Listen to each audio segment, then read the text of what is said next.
Betul, betul. Bahkan anak didik saya itu ada 3 orang yang lulus Mombusho, ya, Mombuka Gakusho, gara-gara dia main game. Jadi si Naruto Sensei itu lebih oke daripada Naruto Sensei. Guys, mau tahu nggak tips and tips bagaimana belajar bahasa Jepang? Bagaimana sih cara yang benar menurut seorang dosen binus? Yuk kita saksikan saja sekarang juga. Hanashimasho.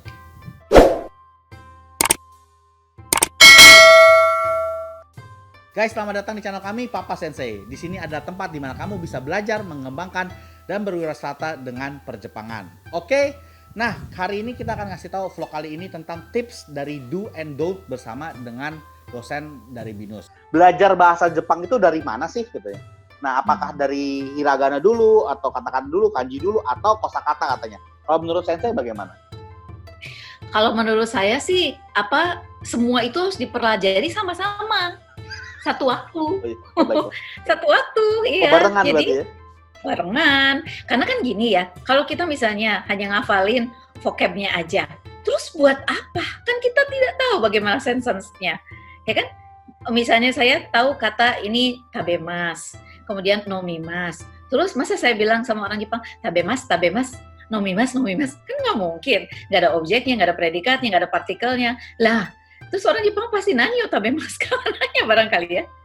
Nomimas ka. Nah, kita taunya cuma tabemas, nomimas, hashirimas, skaimas, misalnya karimas. Ya percuma gitu ya. Jadi kita harus vocabnya juga, dan juga kita harus belajar tata bahasanya langsung. Dan kalau misalnya kita kita masuk ke jurusan bahasa Jepang, ya harus bisa kanjinya, malu dong, nggak bisa kanjinya, ya kan? Nah, nanti kamu lulusan mana? Lulusan binus, tapi kanji senseinya aja nggak ngerti misalnya gitu. Waduh, bahaya itu. Nanti ditanya siapa senseinya? Nanti sensei salah satunya. Saya. Jadi malu. Ya, tapi itu bagus banget. Jadi memang kita barengan antara hiragana, katakana, dan kanji sama vocabulary kita campur ya, sama berarti betul. Semua secara keseluruhan overall. Nah, tapi nih sekarang banyak banget yang aku lihat anak SMP kelas 9 di daerah juga belajar bahasa Jepang, aku lihat ya. Betul. Kemarin bahkan di Manado aku lihat tuh ada yang belajar bahasa Jepang, udah SMP-nya. Nah, menurut Sensei sendiri, bagi orang yang baru mulai nih, kita mungkin sedikit jauh kalau daripada bicara universitas, kalau gue mau belajar secara otodidak, apa sih yang mesti dipelajarin? Yang pertama harus dipelajari, ya kalau menurut saya kita tahu vocab ya, tetapi kita harus tahu vocab itu digunakannya pada situasi apa. Ya kan, kalau kita tahu vocab aja tapi kita nggak tahu situasi penggunaannya, ya buat apa? Ya kan, misalnya tahu gini, yoru, gitu kan, yoru. Nah, tapi kita nggak tahu yoru itu dipakainya buat apa, ya kan? Tapi kalau misalnya, bisanya kapan? Malam. Nah, itu kan nyambung.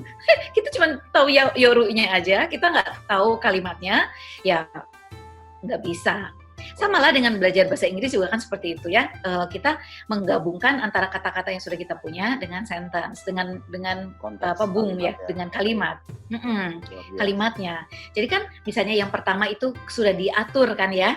Misalnya dari jiko shokai dulu ya, dari perkenalan diri sendiri, introduce yourself dulu gitu kan. Sebelum memperkenalkan orang lain, kita introduce dulu kita gitu, hajime mashite, betul nggak sih?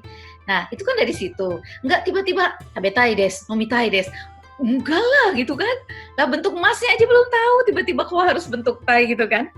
Nah, seperti itu.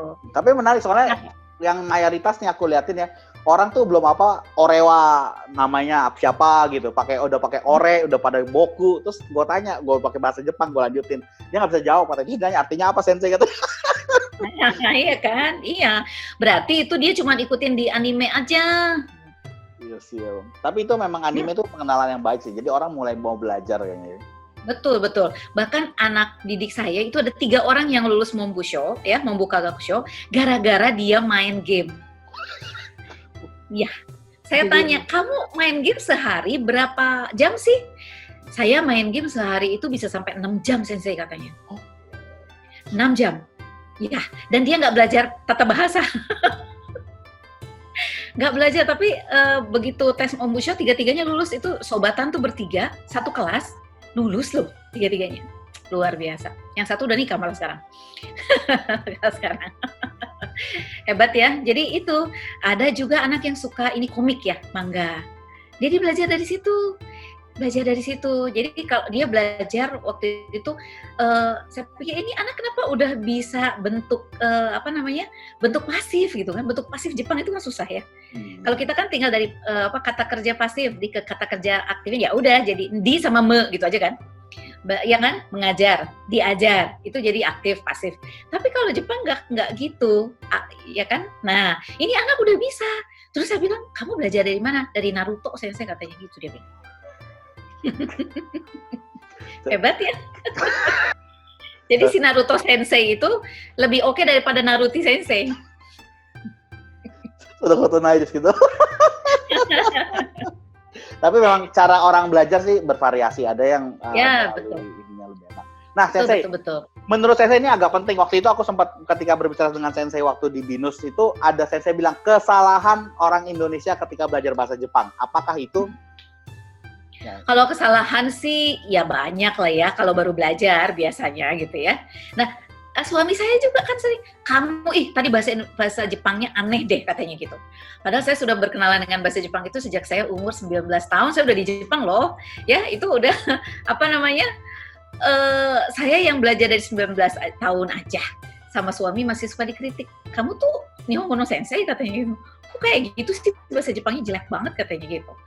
Jadi kalau yang namanya kesalahan sih ya itu tergantung orang yang gape banget pun ya. Saya pernah ya, saya itu ada di dalam satu ini ketika saya bukan sebagai dosen aja, saya juga sebagai interpreter.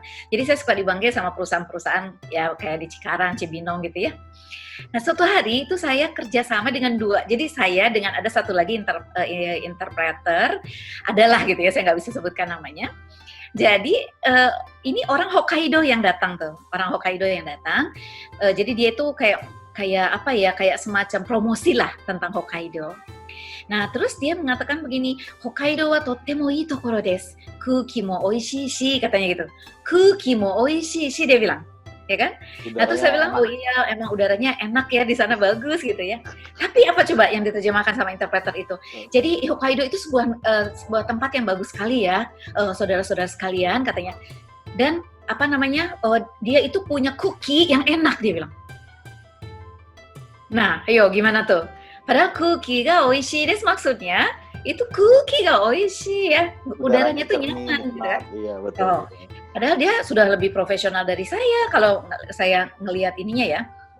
Nah, jadi hal-hal seperti itu tuh bisa terjadi, bukan orang Indonesia aja. Tapi kalau pemula, biasanya orang Indonesia itu salah pakai partikel. Ya kan? Karena dalam bahasa Indonesia kan partikel cuma di, ke doang. Nah, begitu masuk ke bahasa Jepang ada ni, de, ga, o, ya kan? Yang mana nih? Apa bedanya ni sama de? Kapan kita pakai wa sama ga gitu, ya kan? Ya betul kan? Nah, kalau untuk percakapan sehari-hari partikel bisa dihilangin. Tapi kalau di tempat-tempat tertentu, biarpun itu percakapan, partikel itu kudu ada. Nah, itu yang orang Indonesia suka lupa. Ya kan? Terus yang nomor 2 ya, orang Indonesia itu asal nyomot dari kamus biasanya. Gitu ya. Ini terjemahannya ini nih. Padahal bukan. Jadi hal-hal seperti itu terjadi lah ya. Tidak, bukan hanya pada pemula, harusnya pada orang seperti saya yang sudah. Minum dulu. Aduh, maaf, karena kepanjangan ngomongnya. Berarti senang, aku senang banget karena Sensei benar-benar berapi-api dalam menjelaskan. Maaf. Justru tapi senang karena hal yang begini kita nggak bisa dapat di luar sih menurut aku. Oh gitu? Cara di YouTube banyak banget yang ngasih pelajaran structure, listening, apa. Tapi nggak ada yang ngasih tahu real life-nya tuh kalau lu lulus belajar bahasa Jepang dapat apa, gaji lu bakal berapa, itu yang mesti didalamin sih menurut aku. Karena peluangnya banyak. Kemarin aku belajar ternyata dari 10% warga negara asing yang tinggal di Indonesia, 6-7%-nya itu orang Jepang ternyata. Nah, itu iya, betul. Kan perusahaan Jepangnya banyak ya. Iya. Lah ini di apartemen saya aja 85% orang Jepang. Oh, gitu tuh. Oh. Iya, jadi kalau saya turun ke bawah pagi-pagi itu, bapak-bapak yang pada berangkat itu, waduh, udah pada antri di situ nungguin mobilnya masing-masing. Oke, thank you banget Sensei. Ada tuh Honton Kansashi masuk. Ya. Makasih untuk kesempatannya ya, sukses ya. Oke, jane. Sayonara. Hai, arigatou gozaimashita, sayonara. Nah, guys, ternyata caranya begitu. Wah, bener nggak cara belajar kamu? Jangan-jangan kamu juga salah kayak saya. Hehehe. Jangan lupa coret-coret di bawah. Mungkin bagi kamu ada cara yang lebih gampang, atau lebih susah, atau lebih menarik bagi kamu. Kasih tahu kita dong. Saksikan juga video-video sebelumnya dan sesudahnya supaya kamu makin tahu tentang Jepang dan kamu semakin pintar dalam berbahasa Jepang.